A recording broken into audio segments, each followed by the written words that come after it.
Ladies and gentlemen, welcome to another great episode of the Five Star Revolution podcast with your host, CJ Price. We're killing the business with this podcast, so join us on Facebook, Five Star Revolution Podcast. Join and like our Facebook page, and also subscribe to this YouTube channel right now. Tonight, we have a very special guest, and his name is the undeniable one, Dean Fleming. How you doing tonight, sir? Hey man, how you doing? Not doing too bad, man. Just, got out of work, rushed to do this interview with you because I know you got things to do. I got things to do. So now we're here and we're going to do this great podcast. All right, let's make it happen. Let's make it happen. All right. So I'm not sure if you checked out any of my episodes. And if not, that's okay. But I ask this question to every single guest that comes on my show. Were you a fan of wrestling growing up? And if so, who are your favorites? Yeah, man, when I was growing up, I was a fan of wrestling. I grew up around the Attitude Era. Really started getting into it in the mid '90s, like right before the Attitude Era kicked off. And I can just remember the day when Scott Hall, made that flip over from WWF into the WCW. One of my favorites all throughout that entire time had to be Diamond Dallas Page. The man knew how to interact with fans. He knew how to get in the ring and put it all down and just really work. Diamond Dallas Page is a great wrestler, a legend, and it's fun. His story is kind of funny that he started off at a older age. I believe it was 35 when he Mm-hmm. started wrestling. But he was a manager before that. Right. But Diamond Dallas Page, 35, that's when he started wrestling, and then he became world champion. So that was pretty good for him. So talking about Diamond Dallas Page and Scott Hall, I'm assuming you were more of a WCW fan than WWF. At that time, I was, man, because I was, 9, 10, 11 years old, and WCW really had the big bang with the fireworks. Everyone had really cool, loud music. They did the stuff that really appealed to, a kid about to be a teenager. So that was kind of where I was fixated on it at first. Kind of slipped off watching it a little bit around the 2001. When they really started, combining the companies and everything. WCW got bought out. Just because I didn't have TiVo or any of that, but I played sports, so I didn't get to check into it. So what kind of sports did you play besides watching pro wrestling? Man, when I was going through school, I was part of the football team, the basketball team. I ran track. Those weren't the only things I did across the school. I was also in band. I was in one act play. So I mean, I was a jack of all trades when it came to that. Sounds like you're a 5 tool player to me. Yeah, pretty much. Utility guy. So let's skip ahead a little bit in your life. When was that moment in your head where you said, I want to become a pro wrestler? Man, I started watching everything again, and I had to say it was probably 2009, late 2009. I moved out on my own, started watching it again, and then I realized, like, oh my gosh, wrestling's what I'm missing in my life. So I tuned in basically every week from that. And then probably about 2 years after that, I said, man, I need to figure out how I can actually be a professional wrestler because these guys are cool. And then WrestleMania 32, when they took WrestleMania to Dallas, in Arlington at AT&T Stadium. I live in DFW, so I was in attendance for that. I was still just a big fan at the time. And the main thing that got me in that one was Bray Wyatt's entrance is the one thing that made me say, I have got to figure this out, because seeing 101,000 fans, the lights kick off so he can come out with the Wyatt family, and then everybody's got their cell phones lit up, keeping the place basically like they didn't turn the lights off. I was like, man, that's just that's dope to have that kind of effect on somebody. I've been to two WrestleManias, WrestleMania 29, WrestleMania 35, both at MetLife Stadium. And let me tell you, man, WWE knows how to put on a show when For it comes to sure. WrestleMania. When it For comes to sure, man. WrestleMania. I was in attendance at 35 as well. Oh, nice, nice. Yep, that show was freaking long. That was real long.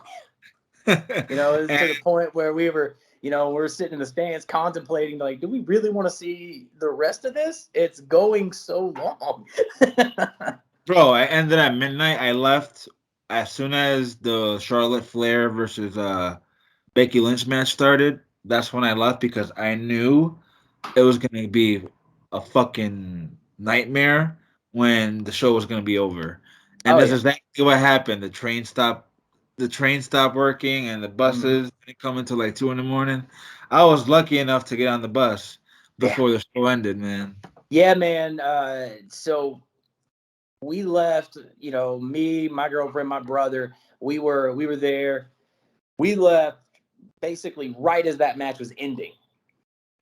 So like right before we saw it kind of getting ready to come to that point, we're like, all right, let's go ahead and bounce because we know what this is about to be like. But as soon as even when that happened, we stepped outside and there were a bunch of people waiting. The Uber lot was full. The Yep. train stopped. No more buses. It started to rain. Yep. So we were like, man, this is craziness. So we actually walked about a quarter mile away from the stadium down to a Valero and picked up an Uber there in almost no time. So And I heard just because of that, they said that they probably won't bring back WrestleMania to MetLife just because of what happened after the show. I mean, it would make sense because you really made about 80,000 people. You made about 70,000 of them real mad. Well, now that's why I think they have two nights now, so that way the show won't go so long. Yeah, So if they do bring back WrestleMania, hopefully it'll be two nights like they're doing now. yeah, for sure, man. Like I think it's worked out the last couple of WrestleManias for them. The one where nobody could be in attendance. That got some really good reviews, and then you go to what they had last year, and the again, really good reviews. The main event on both nights was hot. So Absolutely. Yep, I agree. So let's get back on track with Mr. Dean Fleming here. I want to find out, how did you find out about wrestling school in your area and how'd you get into it? that's a great question. Just like I was telling you, with WrestleMania being in town and attending it at WrestleMania 32, a lot of independent promotions will send either their students or their wrestlers or their promoters will all go out with flyers, free tickets, all that kind of stuff. So up to that point, I didn't even know professional wrestling on the independent circuit existed. Had no idea it was even around. I knew WWE, I knew Impact, I knew Ring of Honor, New Japan, but anything smaller than that, had no idea because they just weren't advertised. They just weren't promoted very well. So I saw flyers for a couple of different local promotions in DFW, picked them up, um, emailed one of them, no response. So I ended up going to some of the shows just as a fan, just to see what that was like. Try to talk to a promoter at one of those events. He just kind of shrugged me off and blew me off. I was like, all right, bet, no big deal. But because I attended those events and I check in, through Facebook and whatnot, Bobby Horn actually sent me a friend request because he was getting ready to start up SOAR. It's a promotion he started up called Standing Out Above the Rest. Like, all right, cool. He starts putting flyers out, says he needs some extra workers for like security and stuff like that. I message him, I'm like, hey, I don't know anything about this because I'm a fan, but I'd like to try to get my foot into this the professional wrestling business. Then he just said, you know what, I'll even train you.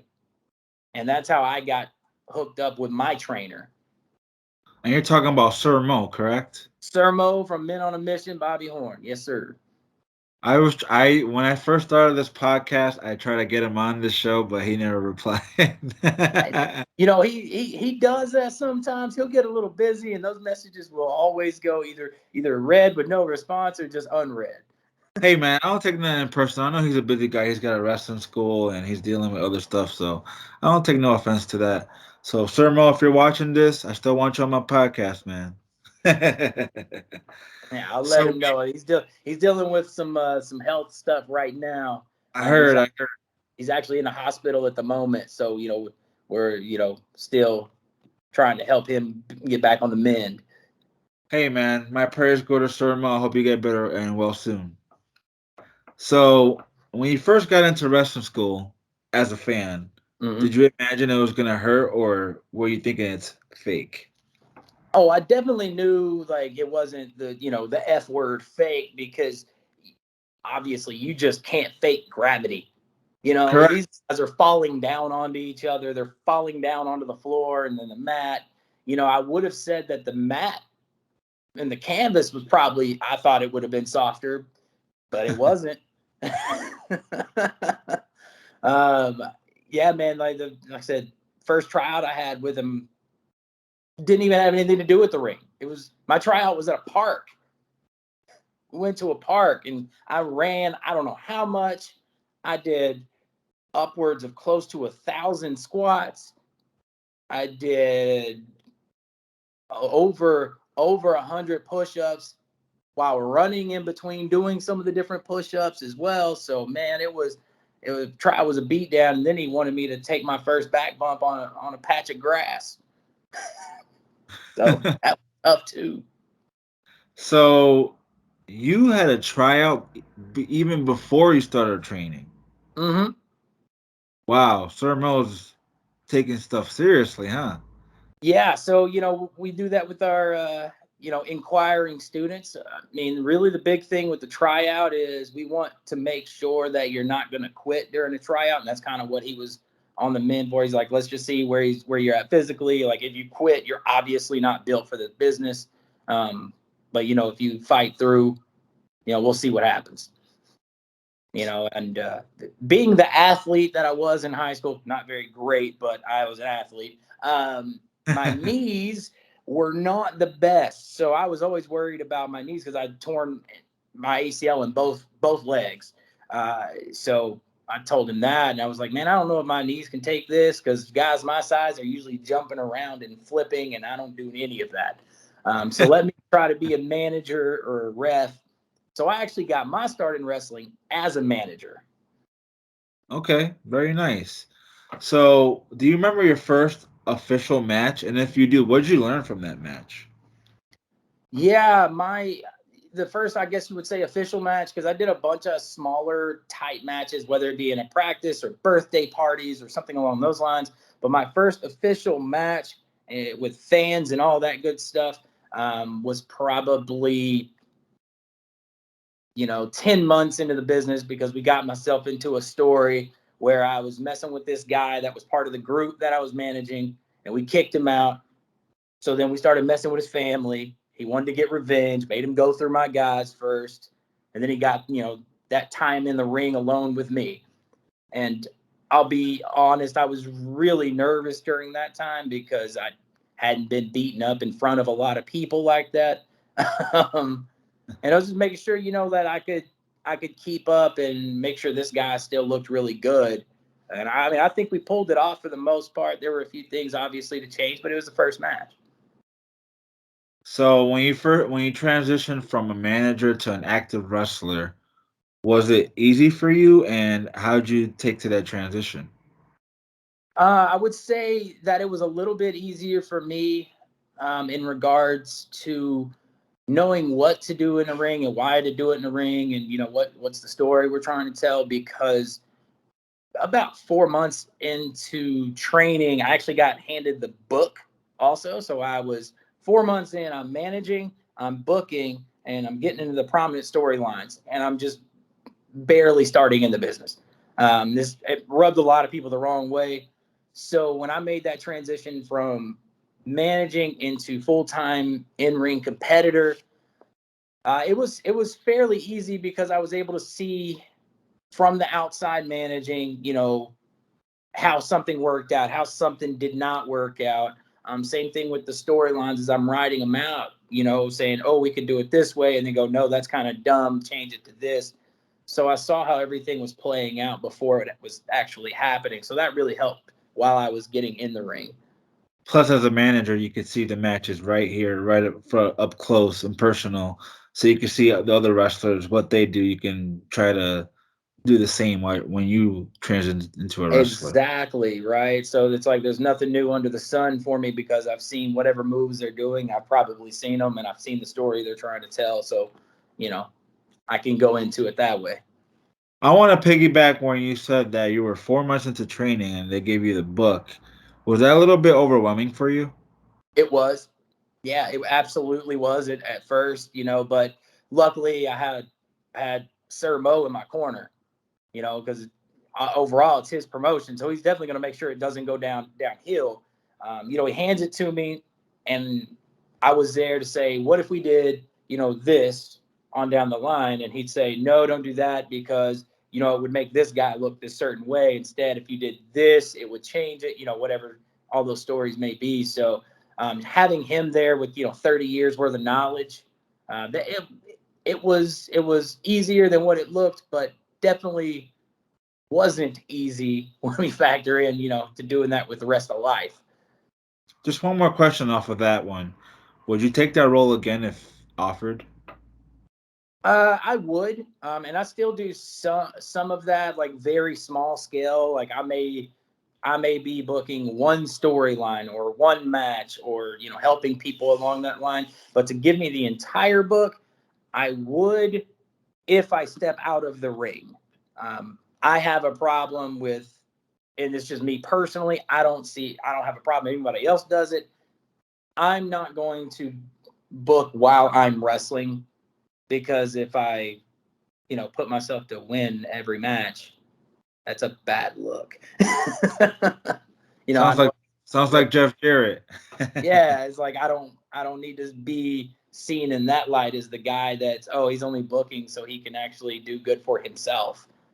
So So I want to ask you, and I'm sure the listeners that are watching right now want to know who the undeniable one, Dean Fleming, is. Who is the character? What it's about. all right, the undeniable one, Dean Fleming. Well, let's start off this way, ladies and gentlemen. Dean Fleming, talent agent. When I stepped into the world of professional wrestling, I became a talent agent because I was the agent for all the different talent that managed under my wing, because I knew I was smart enough and just diabolical enough that I could put my people in places to win and be champions. And we did that many times over. Held every single belt there was to hold in sword because of my managing style. Then one day I decided, I'm doing this for everybody else, but I haven't done anything like that for me. And I know I'm smart enough and I'm undeniably talented enough that I can step in the ring with anybody. So, with that, you now have the undeniable one, Dean Fleming. I'm no longer the talent agent, just the talent. Very good description, my friend. Sounded like a promo, which is gonna be my next thing I was gonna challenge you on. I challenge every wrestler, if you want to accept this challenge, to cut a promo for me for like 30 seconds in character. You think you can do it? Absolutely. Let's do Ask me it. to grab a mic and talk. That's not a problem. Let's hear it. In fact, what I'm gonna do is lead you up until the next event that we're gonna have here in Dallas Fort Worth. So, ladies and gentlemen, the undeniable one, Dean Fleming, your SOAR World's Heavyweight Champion. Telling you all right now, what you're gonna want to do is you want to go online. You want to purchase your tickets. You want to get yourself in the seats because you want to know what the undeniable one, Dean Fleming, is going to do in the benefit show for Mo. We're taking the proceeds. We're helping Mo get those hospital bills paid and everything else. But the biggest thing you're going to want to see is me putting my foot across the face of any opponent that steps in the ring with me, because you never cross the champ. So you're a champion.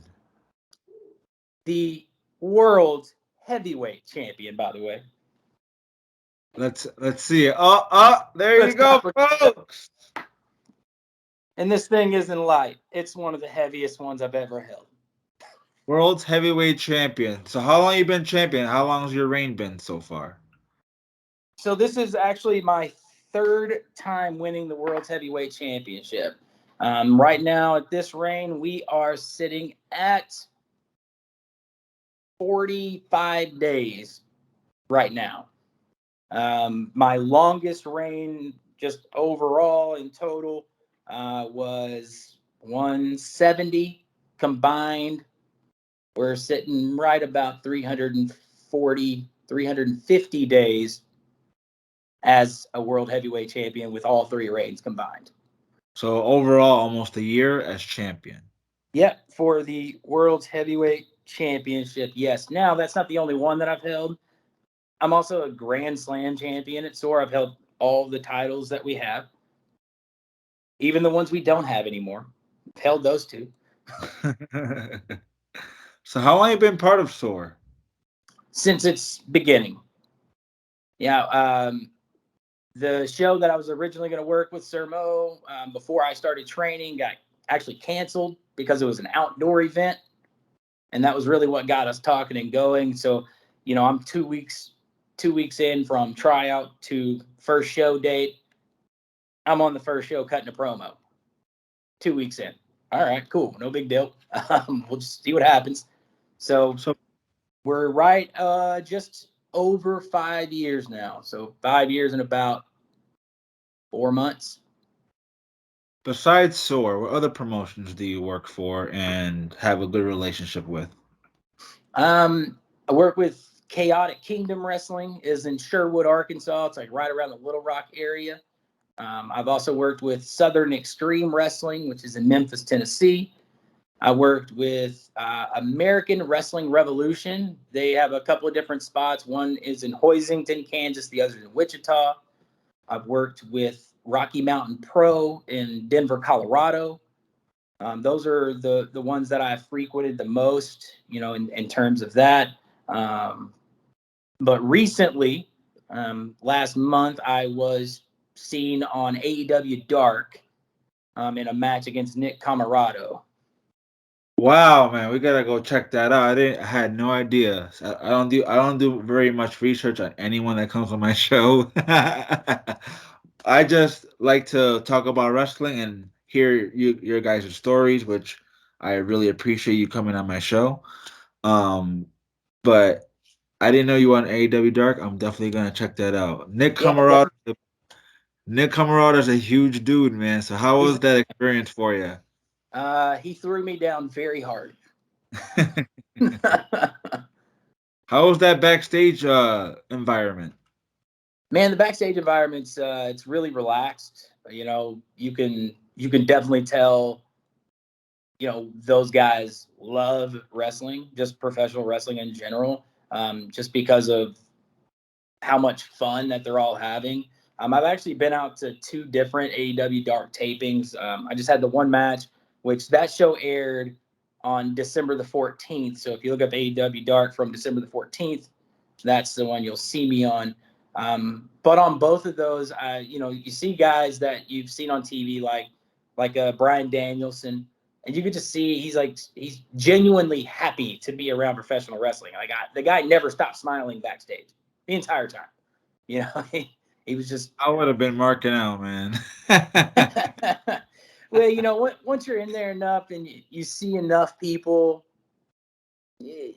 some of those feelings start. In my head, I would be marking out. Yeah, some of those I feelings wouldn't show it, but start. I would be in my head. Yeah, I mean, I think one of the biggest quote unquote mark out moments for me. I was probably 2 months in, and we had a seminar from Ron Simmons. And I just remember him from the APA, remember him leading the Nation of Domination, and I just I marked out a little bit on that. I was couple months in, you start seeing guys like that on a regular basis, especially guys because they know Sir Mo. So you're either talking to them through Messenger, or they're coming in for seminars, coming on the show, any of that. And, those feelings are just kind of like, all right, cool. There's another guy. I'm gonna tell you.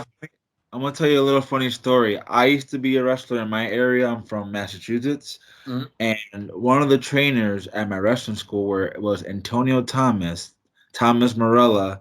He Mm-hmm. was the Heartthrobs in WWE. I don't know if you remember Yeah. him, but he was part of the wrestling school over here in Massachusetts, in the Holyoke, Massachusetts area.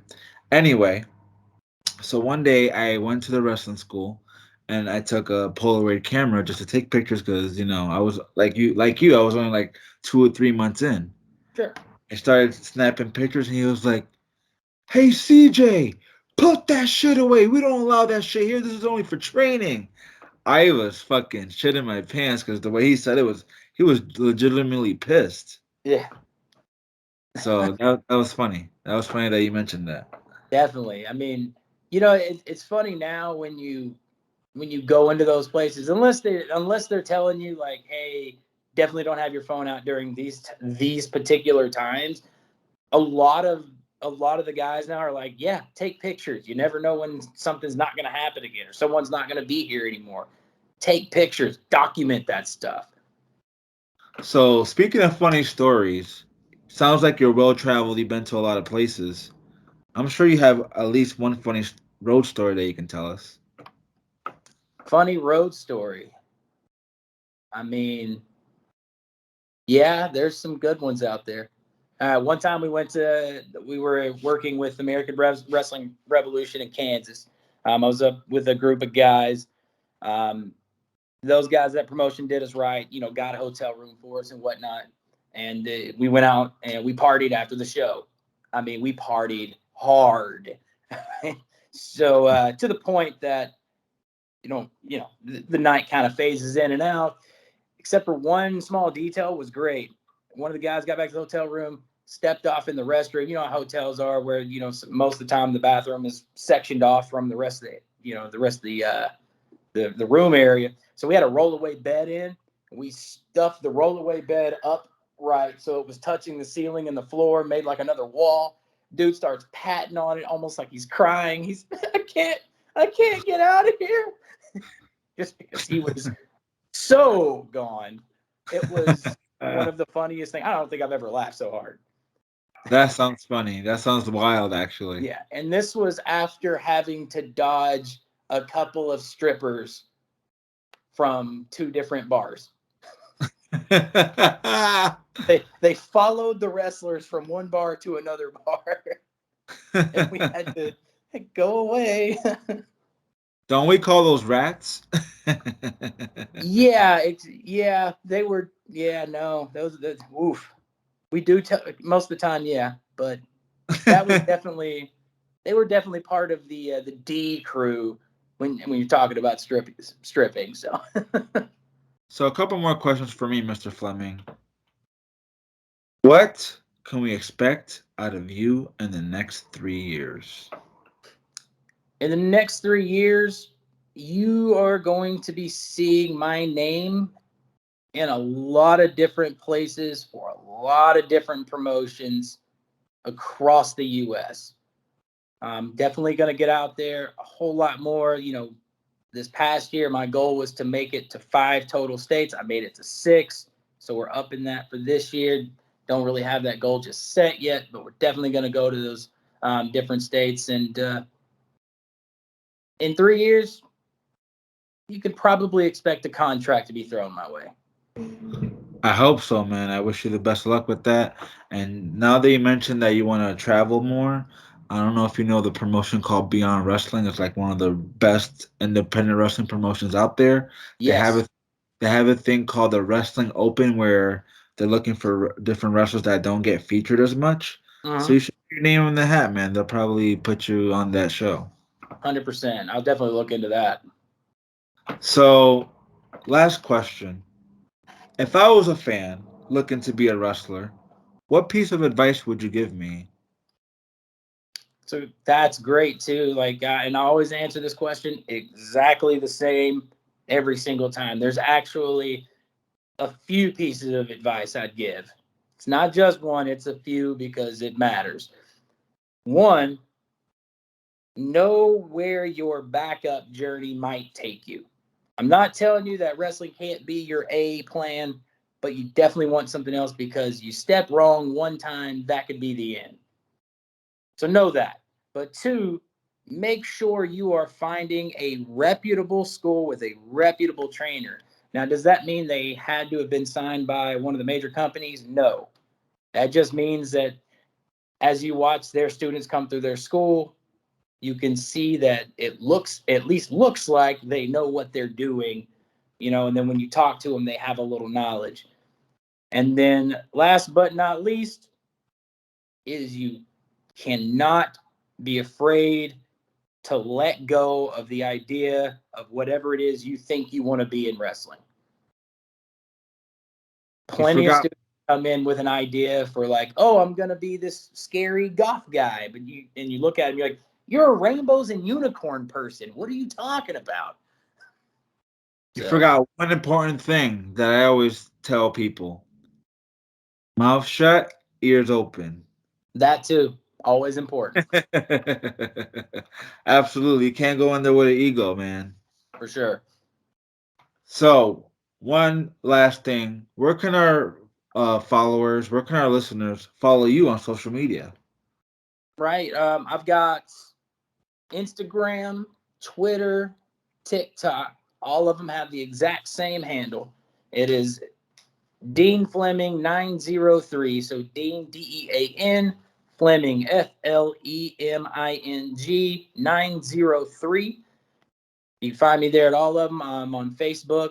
Got my fan page, the Undeniable One Dean Fleming main page there too. That's pretty much all my social medias. YouTube, Undeniable One Dean Fleming.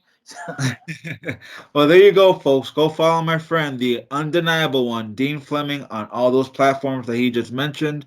Go follow us on Facebook, Five Star Revolution Podcast, and subscribe to our YouTube channel so you can check out all of our great episodes. Mr. Dean Fleming, we wish you the best of luck in your career, and thank you so much for joining us here, right here, on the Five Star Revolution Podcast. All right. Thanks for having me. No problem, man. Have a great night.